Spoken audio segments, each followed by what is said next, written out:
Okay, once again, here are our hypotheses. Mean 1 equals mean 2, or better. This is more intuitive. This is actually what we use. Mean 1 minus mean 2 is equal to 0. So we set up our z-score.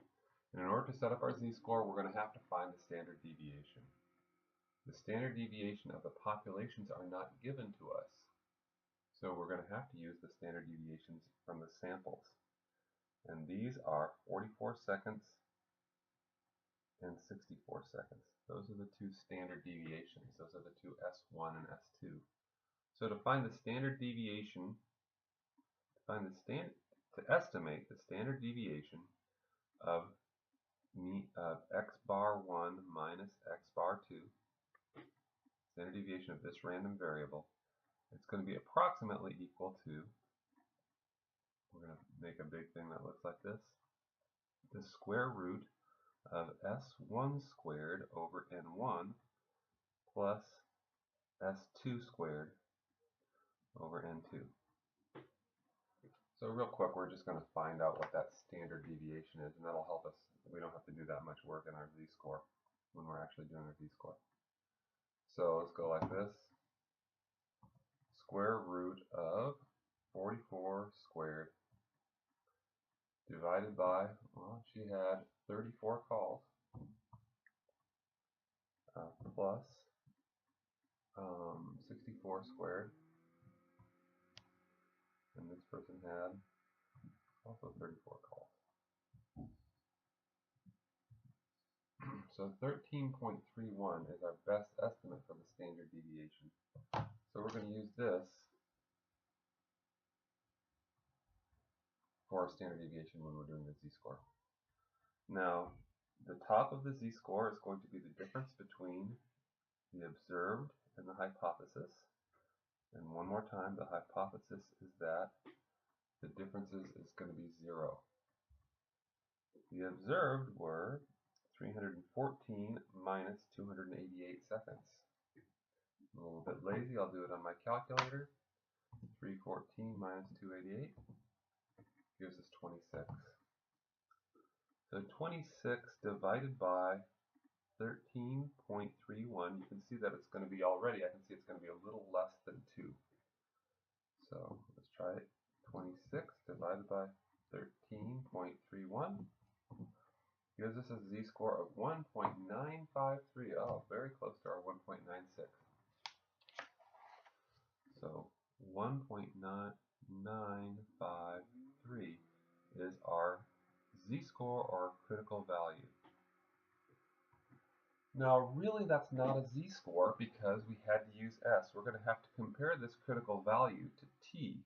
So what we're looking at is under the t distribution, whether or not 1.953 here and negative 1.953 here, whether or not these two areas are small enough to have to conclude that this was an unusual result. So and the degrees of freedom that we're going to use, well, there's a complicated formula, dog, degrees of freedom that we're going to use. There's a complicated formula, but the book says the best thing to do is to use the smaller of the two sample sizes. In this case, both of our sample sizes were the same. They were both 34. So our degrees of freedom is going to be equal to 33.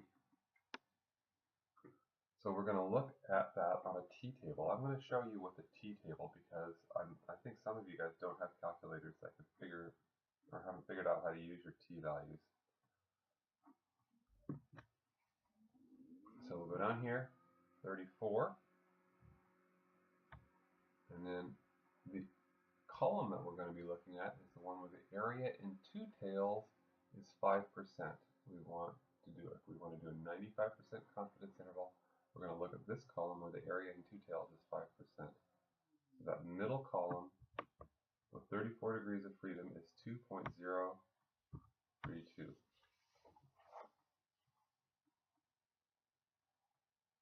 Sorry, this is not our critical value. This is our test statistic. The critical value is equal to 2.032. So the critical value is out here, And out here, the area past that critical value is 5%. The area past 1.953 is more than 5%. So in this case, we're going to fail to reject the null. Boom. So there's not enough evidence to show that these people's phone calls come from differing populations. I'm going to really quickly pull out my calculator and show you on this video how to do it with a calculator.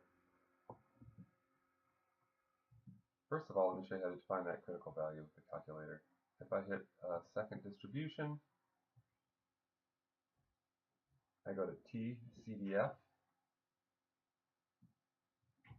I go 1.953 to infinity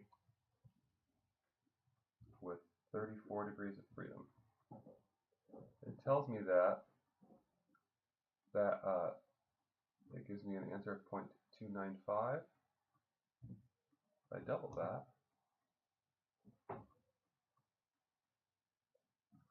I get something a little bit bigger than 5%.